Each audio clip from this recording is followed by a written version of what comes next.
Alors bonjour à tous pour ce quart d'heure pro.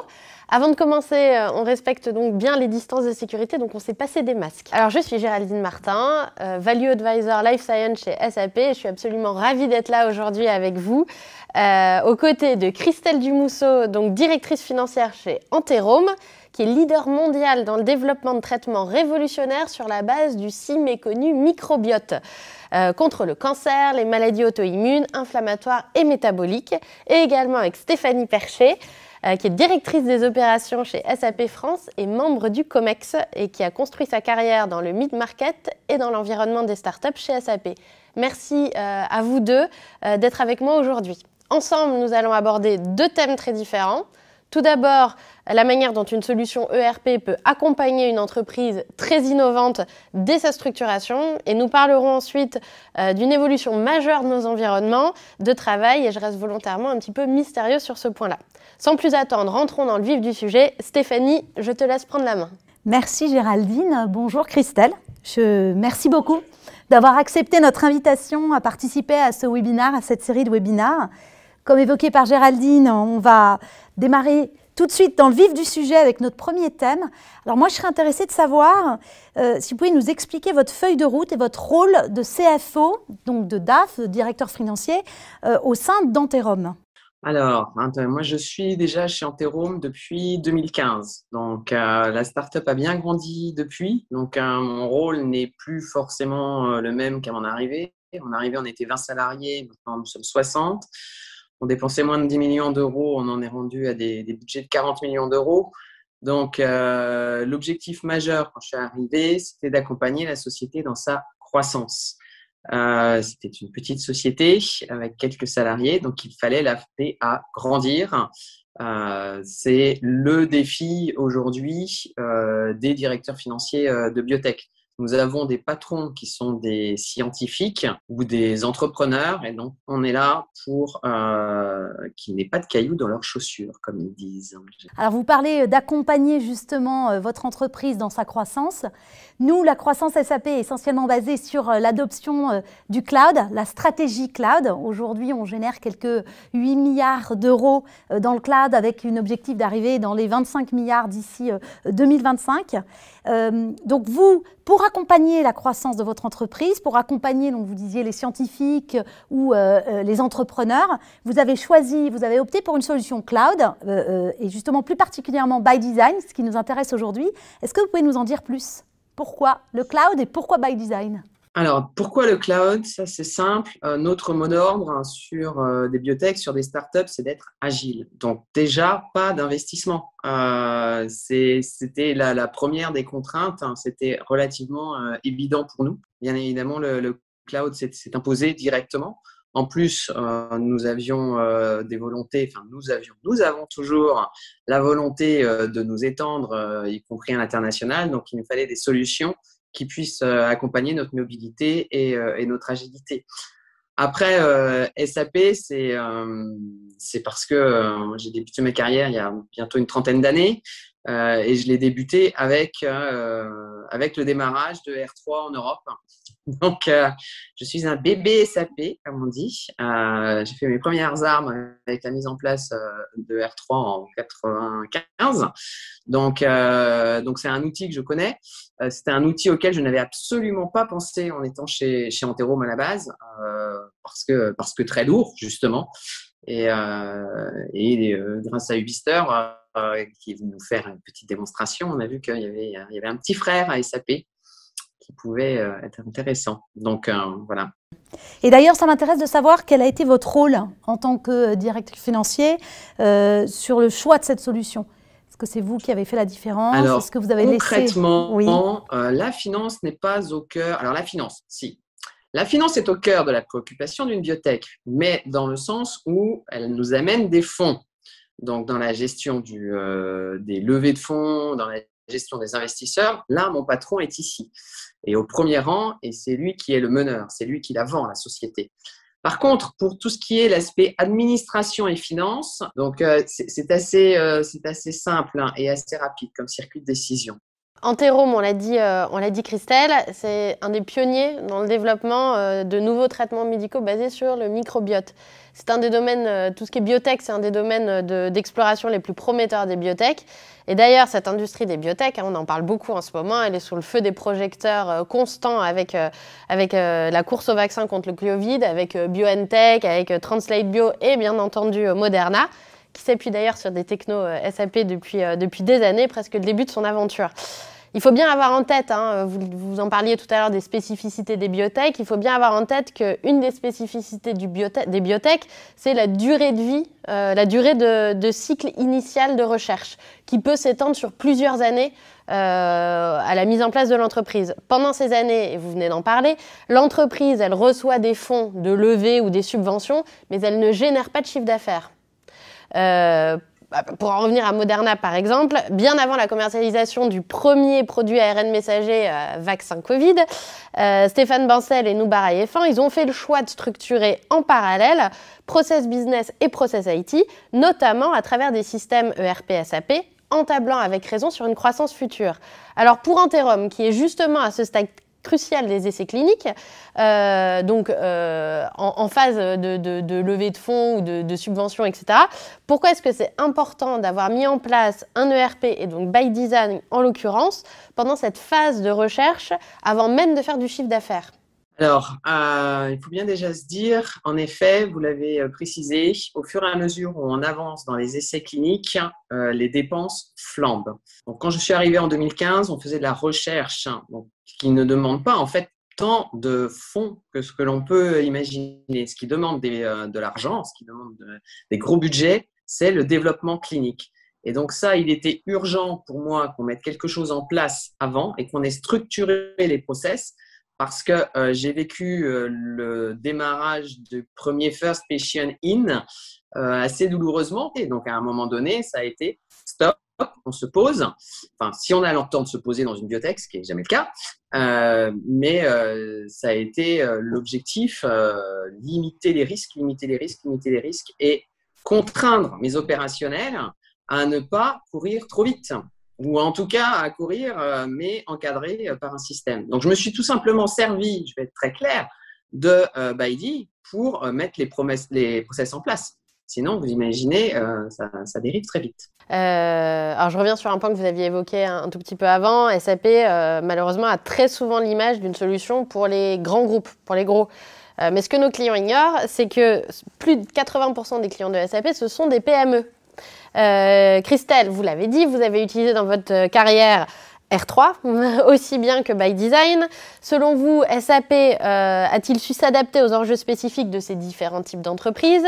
Quelle valeur, selon vous, SAP peut apporter dans ces différentes situations? Je pense que, déjà, se libérer de la contrainte de l'investissement de R3, c'était le seul moyen de pénétrer notre marché. Nous sommes des entreprises innovantes, nous prenons des outils innovants. C'est aussi, la finance est tout aussi, est le reflet de la société. Donc, au fur et à mesure où on avance, nous aussi, on crée de notre côté. Donc, ça, c'était la première chose. La deuxième chose, nous accompagner, c'est en effet avoir une solution très simple en mise en place et où on est autonome au départ, mais qui va nous suivre après au fur et à mesure. Et donc, qui a la possibilité de grandir avec. Je me tourne maintenant vers toi, Stéphanie, qui a accompagné beaucoup de nos clients, à la fois PME et start-up. Est-ce que tu peux nous partager ton point de vue sur le sujet? Alors moi, ça a fait écho quand Christelle a dit que c'était un bébé SAP, parce que moi je suis effectivement un bébé SAP. Je suis arrivée donc en 2002 chez SAP et à la naissance notamment d'un produit, la partie on-prem, on va dire, non cloud, des outils pour les petites entreprises. Et donc, j'ai toujours fait de la PME. Donc depuis toujours, SAP pour moi, c'est adresser les besoins des PME. J'ai assisté à l'accouchement, à l'arrivée donc de by design sur le marché, qui était effectivement un produit innovant. Ce qui est intéressant, c'est de voir que les entités, les PME, et comme le soulignait Christelle, ont des enjeux de croissance, d'innovation qui sont hyper rapides. Ils ont besoin effectivement de produits simples et flexibles.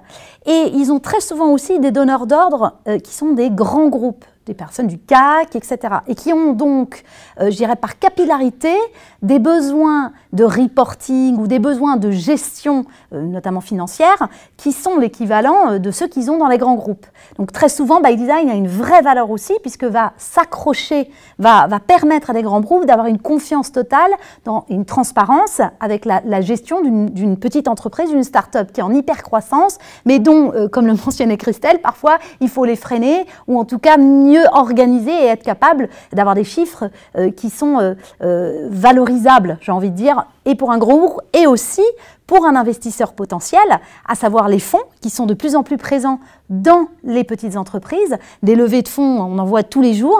Moi, j'adore accompagner, j'ai des startups sur ces sujets-là. Et en l'occurrence, avoir un système intégré, facile à utiliser, mais en même temps structurant comme By Design, dans le cloud, qui permet de faire des dépenses en OPEX et non en CAPEX, donc des dépenses qui sont donc tous les mois ou toutes les années, plutôt qu'un achat upfront, permet aussi on va dire au fonds, ça donne une garantie au fond qu'il y a une maîtrise du projet, une maîtrise des finances et une maîtrise aussi de l'innovation. Donc ça, pour moi, j'ai toujours pensé que la complexité des processus des PME est parfois identique à la complexité des grands groupes. Et j'aime beaucoup cette offre By Design qui permet d'apporter de cette structuration et en même temps cette transparence des données. Donc, SAP, depuis de nombreuses années, fait de la PME, en fait bien et accompagne de nombreux clients. Juste pour info, sur le premier trimestre, nous avons eu 80 nouveaux logos, donc 80 nouveaux clients qui nous ont rejoints, évidemment à 80% des PME, des startups, donc évidemment les petits groupes et pas les grands donneurs d'ordre. Alors, merci pour ce beau retour d'expérience croisée que vous nous avez toutes les deux partagé. Je passe maintenant à la deuxième partie de notre discussion. C'est assez rare pour être noté. Nous sommes aujourd'hui autour de cette table, 3 femmes, dans l'univers de la finance, de la biotech ou de la tech. Je fais moi-même partie au sein de SAP d'une initiative qui s'appelle Leadership au féminin, dont le but est vraiment de renforcer la présence des femmes à toutes les strates de SAP. Et je suis absolument ravie d'être avec vous aujourd'hui dans cette configuration-là, avec vous deux qui êtes toutes deux membres du COMEX respectif et d'Anterome et de SAP. Et ce sont, assez notablement, des COMEX paritaires. Je voudrais profiter du coup de ce setup malheureusement trop rare pour échanger un petit peu sur ce sujet-là. Je commence par vous, Christelle. Quel est votre avis sur le sujet? Alors, mon avis, déjà, Anterome, nous, on est plutôt précurseurs parce qu'on a un COMEX qui est majoritairement féminin. Donc, ce n'est donc pas un problème chez Anterome, la mixité, ou plutôt plus exactement le franchissement de ce fameux plafond de verre dont on peut entendre parler assez souvent. Donc, mais je suis aux côtés des femmes qui vont se battre pour arriver à des postes plus élevés. La seule chose, c'est tout simplement une évidence. Aujourd'hui, la population, elle est mixte, donc elle devrait être mixte à tous les niveaux. Et je pense que c'est la seule chose qui devrait être au cœur des débats aujourd'hui. Et Stéphanie, toi, quel est ton point de vue? Complètement en phase avec les remarques donc, de Christelle. Effectivement, chez SAP, on cherche la parité. Évidemment, il y a encore beaucoup d'efforts à faire. On a quand même un vivier dans la tech, dans l'IT, où il faut qu'on aille chercher les femmes plus que, j'ai envie de dire, les hommes ou dans certains domaines. Jusqu'à maintenant, les femmes utilisaient des fonctions qui étaient assez féminines, on voyait avec le marketing, la RH. On se rend compte qu'il y a de plus en plus de femmes dans des positions de manager à des postes qui étaient au départ plutôt masculins. Donc je trouve que c'est une belle évolution. Effectivement, malheureusement, le sous-jacent reste une politique volontariste. Je suis un peu comme Christelle, c'est-à-dire que ça ne devrait pas faire pas débat, puisque la mixité devrait être, comme elle est à tous les étages. Je crois même qu'il y a ces 51% de femmes et 49% d'hommes sur la population mondiale. Donc techniquement, on a une mixité, on devrait refléter cette mixité dans l'entreprise. Moi, je viens aussi de Barcelone, où on avait une entité qui cherchait à promouvoir essentiellement la diversité et la mixité. On était arrivé à vraiment des taux très intéressants. Et j'ai vraiment pu comprendre l'importance de cette mixité, de cette parité, notamment dans la prise de décision, dans l'innovation, dans la façon d'aborder les problèmes. Donc je ne fais que faire écho chez SAP France de ce souhait d'une parité, ou en tout cas de favoriser les femmes dans des postes clés ou des postes de manager. J'aurais adoré poursuivre cet échange avec vous, mais malheureusement, le temps tourne. Stéphanie, est-ce que tu as une dernière question pour Christelle? Moi, j'ai une dernière question, juste, est-ce que vous avez une dernière demande à faire à SAP? Qu'est-ce que vous attendriez de votre fournisseur de logiciels? Qu'est-ce que j'attendrais de mon fournisseur? Qu'il grandisse avec nous, qu'il nous écoute. Je sais que il y a là, par exemple la communauté des utilisateurs pour Ubister, mais vraiment allez à notre écoute par rapport, prenez le plus de biotech possible, écoutez nos besoins et dans la mesure du possible, répondez-y. Mais typiquement, par exemple, c'est vrai que vous ne pouvez pas penser startup sans penser suivi de cash. Donc voilà, des pistes dans ce sens-là. Je pense que c'est ça qu'il faut maintenant suivre, puisque de toute façon, on a pris cette habitude-là aussi d'avoir continuellement des évolutions. Donc, il ne faut pas rester où vous êtes. Oui, et puis c'est bien parce qu'on travaille aussi justement avec ce réseau de partenaires. Là, vous faisiez mention de Ubister qui vous a aidé à installer By Design. Je pense que c'est important qu'on ait cette relation tripartite où via les partenaires, vous allez remonter vos besoins, parce que les partenaires sont au plus près de vos besoins et vont pouvoir les faire remonter à SAP. Et c'est vrai que c'est un jeu intéressant d'échange pour valoriser l'innovation. Et c'est vrai qu'on travaille beaucoup avec nos partenaires sur ces sujets-là pour en permanence améliorer le produit et le rendre meilleur et plus adapté à vos problématiques. Donc merci en tout cas, effectivement, toujours du travail à continuer. Bon, Christelle, Stéphanie, ce fut un grand plaisir pour moi d'avoir cette conversation avec vous aujourd'hui et je suis sûre qu'il en fut de même pour nos auditeurs. Merci beaucoup et à très bientôt pour un prochain quart d'heure pro.